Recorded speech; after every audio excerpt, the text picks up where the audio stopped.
go. 1, 2, 3.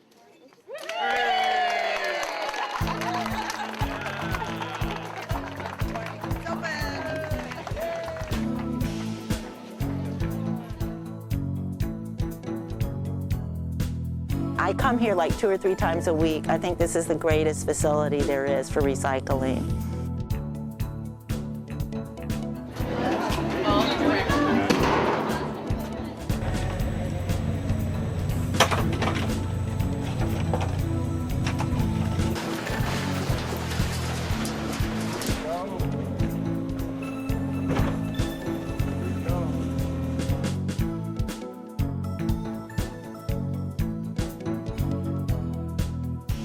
You can do some of the hazardous waste things here, like motor oil, and you can do the batteries and the small electronics and stuff like that.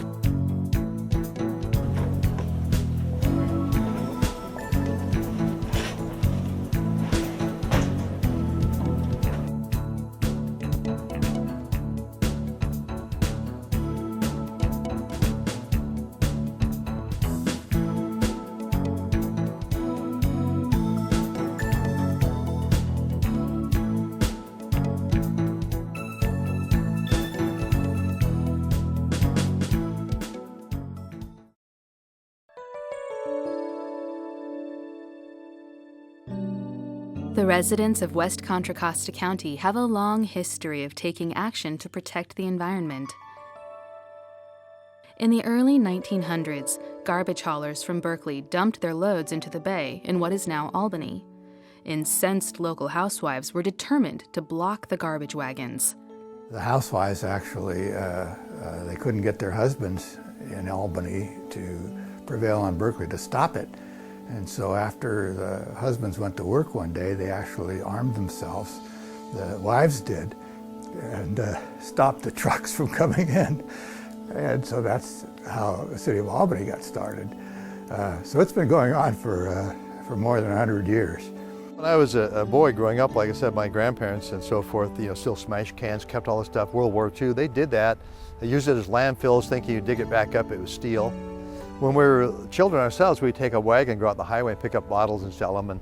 And so that concept was always in our life, if you will. And we always reused things. There was nothing unusual about it. That was the normal thing. If you had boxes, you took them back to the store and used them again until they wore out, all that kind of thing. What began to change was the companies began to manufacture things that could be thrown away, consumables, if you will. The plastic bottles and things like that came along later. By the 1960s, El Cerrito, like most of America, had settled into a comfortable lifestyle in which packaging and disposable products went straight to the landfill. My dad burned the garbage in the backyard. So every Saturday, the San Francisco Bay Area was a disaster. And we could look out of our home and see all the tires in the bay. It was a pretty big mess. Anything you didn't want would go into the trash. And nobody worried about it. Even the garbage company didn't worry about it. They took it to the dump and the landfill got filled. I think we had recycling of newspapers for quite a few years. I remember back in the 40s and 50s that you could bundle up your newspapers and the Boy Scouts or somebody would pick them up. And of course, people knew that bottles could be recycled and cans, particularly aluminum cans, but both kinds, could be recycled. There were some folks in El Cerrito that wanted to recycle themselves and wanted to put the word out so that other people could recycle, and it was voluntary. I think this started in the late 1960s. Ken Little, a community member and Parks and Recreation Commissioner, came before the El Cerrito City Council with a proposal to get recycling going on a bigger scale. He asked the city for two things. One was a little plot of land where they could start it on a bigger scale, and secondly, a loan. And it was, I think he asked for a couple $100 loan, and I don't remember if it was to fence the place or to buy a used truck, what it was for, but he said that they would be able to pay it back. And I recall the feeling on the city council at that time is, this is never going to work. But they're asking for so little, give them a chance. And so we did. We provided a space up in the old quarry at the top of Schmidt Lane, and they started recycling there. Somebody came up with the name Ecology, which we all thought was cute, because it's ecology, but with a capital E and capital C for El Cerrito, so it was pronounced Ecology. At that time of the recycling center, about 71, there was that split where people understood the need to conserve and save and recycle, and that was just the beginning of the throwaway culture. So they were doing what they could to swim upstream, if you will. But it worked very well because there were so many older people that were educated people who were cooperative. So many groups helped. The city council helped, I said the scouts, church groups. Ultimately, the court helped, actually sent us people to help work here as part of the community service. So there was just a lot of cooperation, and the attitude was a very positive, let's really do something about it. So, and they did. On August 5, 1972, Ken Little and a group of volunteers opened a small recycling center at the old quarry site. 33 people came that day to drop off their bottles and aluminum cans. We started out with a bunch of barrels and a bunch of volunteers, separating bottles that we could recycle and sell back to the wineries and separating the aluminum from the tin and that sort of thing. That's how it started. And in the wintertime, it was in the mud. It was kind of nasty. In the early days, operations at the recycling center were very primitive. Before they built the glass crusher, the bottles were crushed by hand. We'd put them in a barrel, and then with a hammer we'd break them. And we were always encouraged to wear safety glasses, of course, but it still was a pretty primitive operation.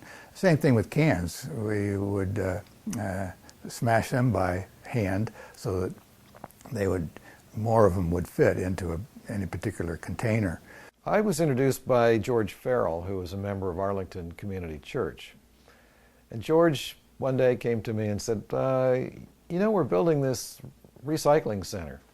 I said, I don't know what a recycling center is. So I explained a little bit, had a pamphlet on something called a glass crusher. And they said, well, we want to get a lot of bottles and just break them up so that they take up less volume. And the units that we can buy are too expensive. Can you build one for us? Well, I'd been a volunteer for a lot of other things, so I looked at it and figured there was $300 or $400 worth of materials.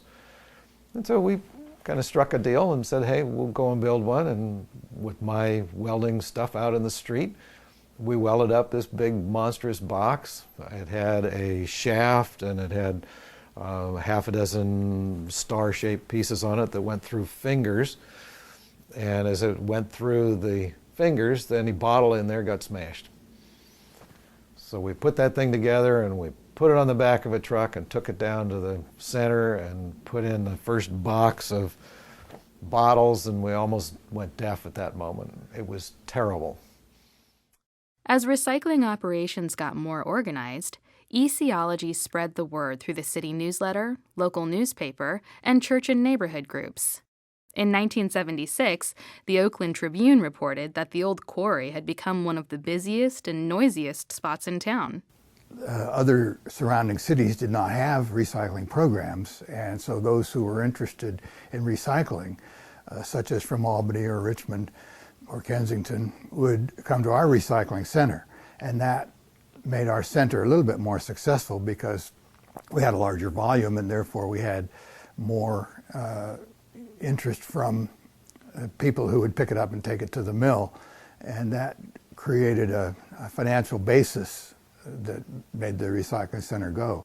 By 1977, the recycling center was open every Saturday, and the collection of materials had expanded to include Christmas trees, cardboard, and paper bags. The volume of material and work increased to the point where it became too much for volunteers, and in May of 1977, the El Cerrito City Council started talking about making Ecology a city program. Joe Witherall, Parks and Recreation Commissioner, helped find ways for the city to support the recycling center without spending money from the general fund. He secured a $45,000 grant from the California Waste Management Board for operations and applied for funds from the CETA program to pay salaries. We had two pots of money in this community. One pot, the CETA program, which was to educate and involve young people and get them jobs for the future. And the second program was the block grants program under the Nix administration for community development. That's how this thing really got going, because we were able to use CETA funds to hire young people to come out and open the center up 7 days a week. On July 1st, 1977, the city of El Cerrito took over the recycling center and set the goal of eventually recycling 25% of the city's solid waste. With city support, the center grew quickly, and in the fall of 1977, the center received a second state grant for $90,000. The money was used to pave the site, buy new equipment, and construct an open-sided pole barn that became the signature feature of the center for nearly 35 years. In the summer of 1977, the city surveyed residents about their interest in a curbside recycling program. Response was overwhelming, and on September 6th of that year, curbside recycling began with 418 households participating. The collection vehicles were modified pickup trucks that would be a workers' compensation nightmare today if anyone were to look at them. They had steel bins way up high that you had to throw materials up to get them into. When the drivers would go out, because there wasn't an identifiable container out at the curb, it was a scavenger hunt. You would just sort of drive down the block looking and trying to guess if that was a stop. And usually people would get it out to the curb and it would be in a brown paper bag or a container of some sort. But not necessarily. So one of the things I did was write a grant for containers, and we were able to get the 5-gallon buckets, 2 of them for every household, to separate the cans and bottles, as well as then they could still put paper out. It also helped us find the stops when the drivers were out there. After we come back from the route, we have to come in and work in the site, and we used to separate the commingle, from any stuff what was, sometimes was garbage, so we have to remove the garbage. Sometimes we have to separate plastic from the glass, from the tin, from the aluminum, and put it on each container to be, later on to be make on bales. We attempted to keep lists of who was setting out each week and eliminate duplicates. We had about a 25% on any given day or week's routes participating. We bought one of the new curbside trucks that were designed for curbside recycling. It was made by Loadall, and it was a self-dumping. It was a low entry height, so the driver would stand up and drive, and they could step in and out easily. And then the dumping into the truck was also a lower height for the drivers, and it could hold, I think, the equivalent of 3 of these other trucks.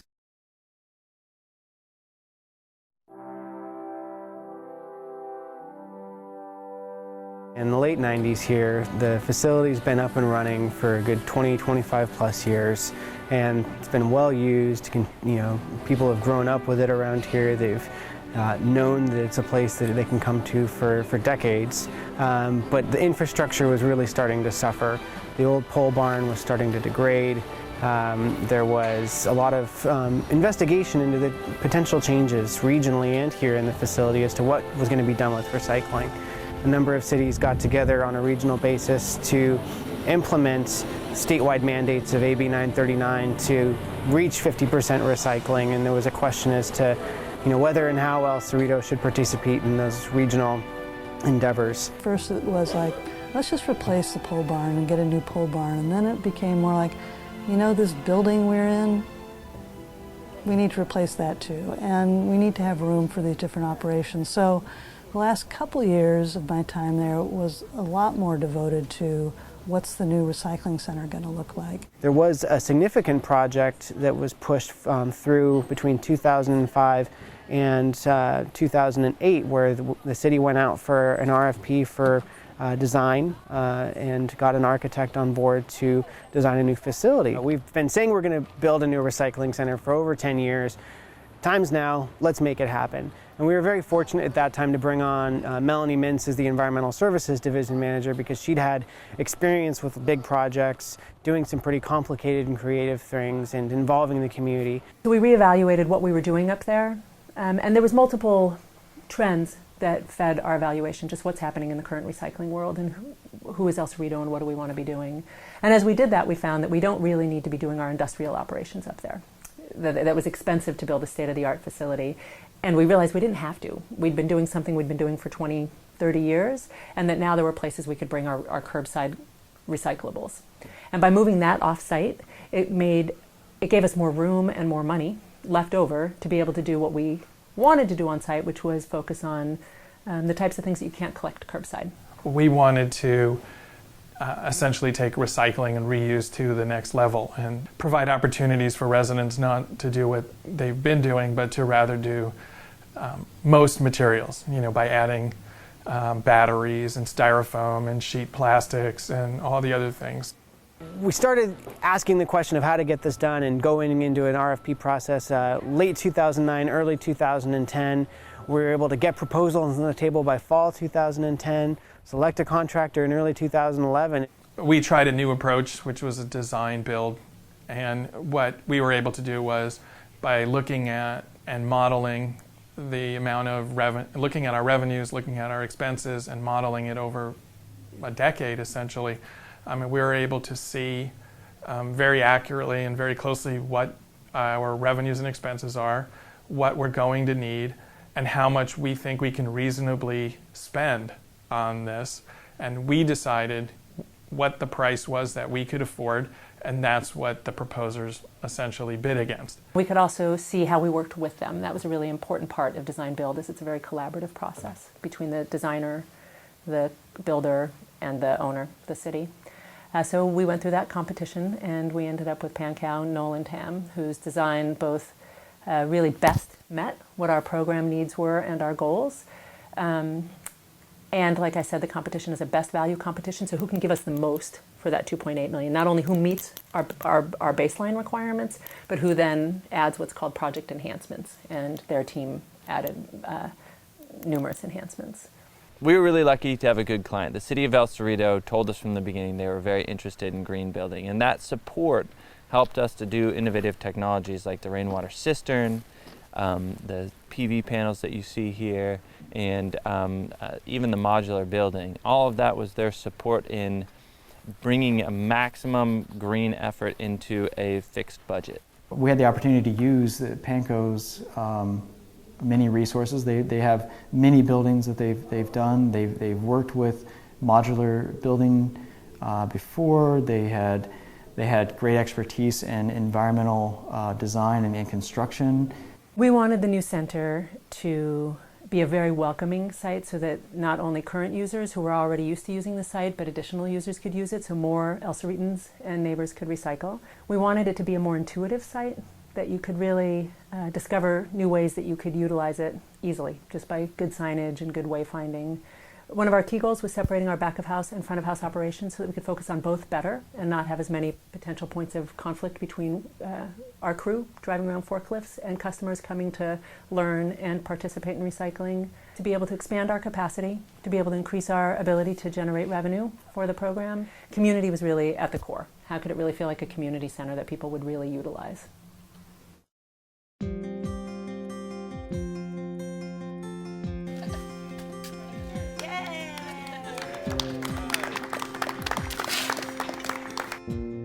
The center is embedded within the Hillside Natural Area, and we wanted it to feel like it was embedded. One of the things we wanted to do is we wanted it to fit within its natural surroundings. This old quarry that had this nice horseshoe shape, that circle shape really started to sink in and settle in to help form and create the shape that we see today. So what we have on site are steel structures, galvanized steel structures with these large concrete bases.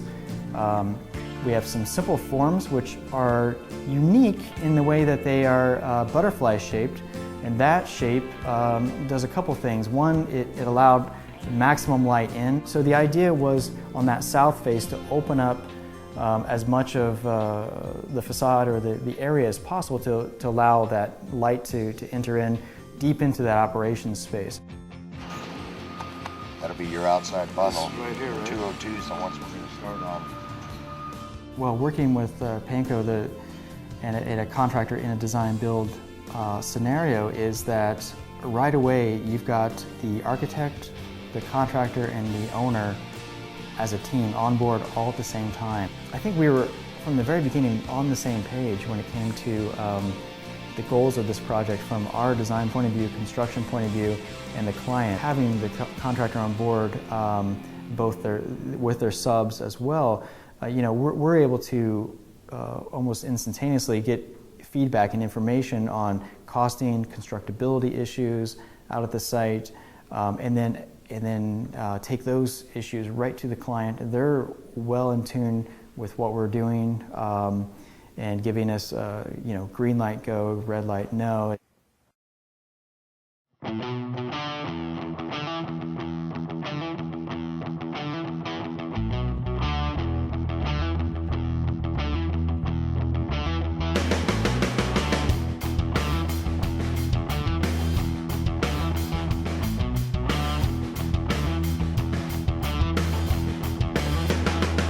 This is a modular building. It's actually built in Sacramento by Zeta Communities. It's built in a very efficient manner in a factory, so that helps to lower the price. Modular building is generally about half of site-built construction. The other thing is it allowed work to happen in parallel. For instance, while we were doing a lot on the site, they were doing a lot in the factory, and we were able to work without them essentially in the way, and then bring the buildings in nearly complete. And it was designed by our team, both the architect, Loisy Subalodi, who is our energy consultant, to really be day-lit. You can see what this clerestory area is called a monitor, that's what we call it. And the idea was by popping up the roof here, and if you'll notice from the outside, flaring out the other roof sections here, you invite a lot of light into this space. We kept the walls light so it would reflect within the space. And ideally, with all of these windows, there'd be very little electric light on during the day. You don't even really need any additional lighting in the workspaces, and it feels very pleasant.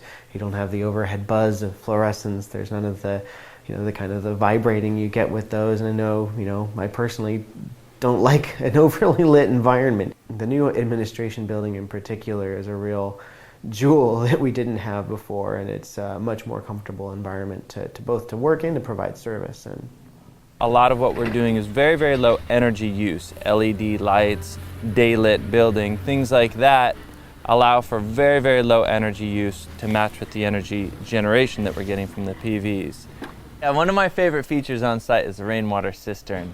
It collects rainwater off of this 5,000 square foot upper roof of the operations shed.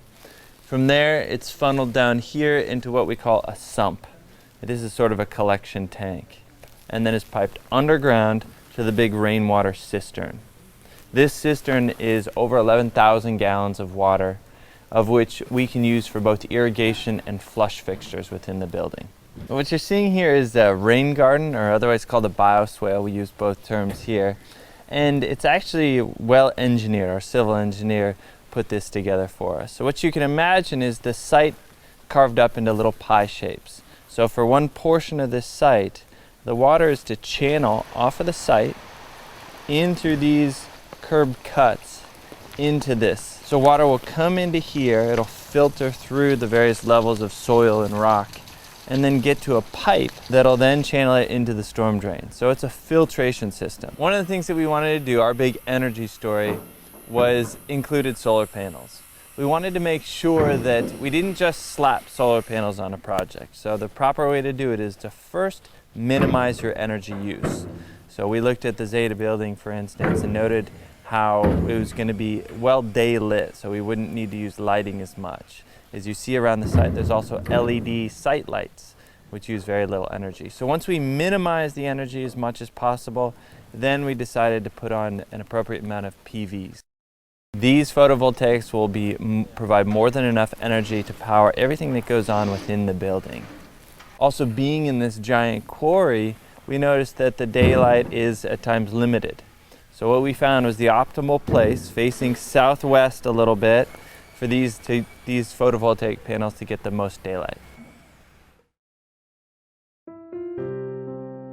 I was very nervous about our first day of operation. We've been looking at the facilities design on paper for the last, couple years now, and all along it was very exciting to think it was, what it was going to look like and how it was going to work and how the community was going to respond to it. And I was expecting some minor chaos that really hasn't come true. I think the community's really understanding and figuring out how to use it just the same way they did before. The nice thing is that the overall sense of place for this new center isn't all that different from the old facility, and it operates in much the same way. We just take more, and it's easier to figure out where to go, and it's safer, and we can accommodate more people and more material at once. What was really great about the El Cerrito Recycling Center, and I think it's still that way today, it's sort of carried on that way, is it's a community-based recycling center. It serves the community. And it's small enough that you can just try things, that it's not a big elaborate deal. If you want to try to do something new, you can make that happen. So we were always trying new things. For example, there was a book exchange. People were starting to drop off books, and there was a little teeny bookshelf. And I had one day a Boy Scout came in and who wanted to do a project, and so I had him build bigger bookshelves, and there was a whole book exchange that happened. It was set up to be a place where community members brought books and took books and exchanged books. Essentially a free resource for our community. Became very, very, very popular over the years, and so we've taken some steps in the new facility. We've expanded the book exchange to be an entire exchange zone. It's a covered, protected area where we've got, I think 4 or 5 times the amount of shelving we had before. And it's a space where community members can take and bring not only books and magazines, but also DVDs, CDs, tapes, art supplies, school supplies, office supplies, really any small exchangeable item that's safe and appropriate. We have periodicals or any other books that we want to get rid of. We take them here and drop them off. I like vintage books, old books, anything from the early part of the 20th century. I just collect those, and some craft books. We want this to actually be something you enjoy doing. You didn't just have to come here to recycle, but you wanted to come here to recycle. And one of my favorite things is just the connection to all components of our facilities and our operation. We can see so much of the public drop-off area, and we know what's going on, and whether there's a problem or just even to see just how much activity is going on. There's a direct connection to our customer service front lobby, and we can all hear and interact and answer questions with the public. And there's a lot of connection to the back of the house operations. We get to have more interconnectivity between our administrative staff and our operational staff by virtue of sharing the same space. it feels right. It feels like it's working. It feels like the facility that we wanted now, and it feels like a facility that will kind of grow and evolve in the future and creates the opportunities that we thought it would. It's very popular these days to bash public enterprises and publicly run operations, and there's been a great move to privatize a lot of government services, but I think that they have shown that government can run an efficient, effective program.